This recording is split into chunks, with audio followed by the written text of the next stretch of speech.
Martin, I know that we're talking about interest rates going up. I still believe money's cheap.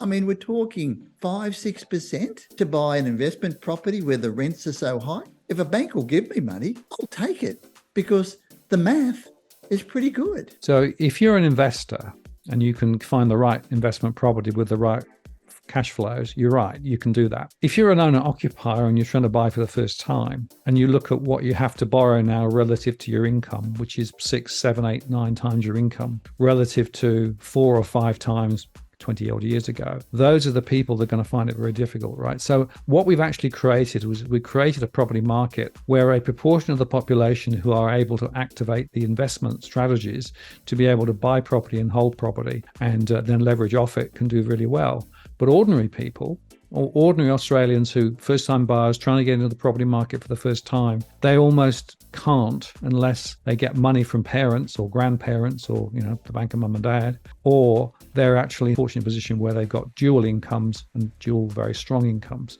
Now, the banks do offer much higher multiples than previously, but we're also seeing, and the banks are saying it now, we're seeing more people struggling with the loans that they've got. So we've actually got a bifurcation now in Australia between those who are the property owning sector, who can probably own more property, and those who are not owning property yet and want to get into property.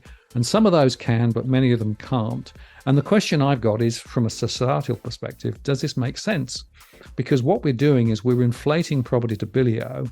We're making it less and less available to more and more people. And yet we've got this other sector of the population, the property investors, frankly, who are still doing quite well. And by the way, still get tax breaks and all those things. So the question is, have we got the policy settings right for the broader Australia? Now, if you look at it more narrowly from a point of view of individual investors, I think property still makes some sense from an investment perspective, but only if you buy the right investment property. The key is, what rental stream can you get from it? How much do you have to pay for things like the service charges if it's an apartment and all those things? A lot of people who go to investment properties don't do the cash flow, and 60% of property investors at the moment are underwater from a cash flow perspective. So it's not universally true that every property investor is actually doing well at the moment. That's why many more are selling at the moment.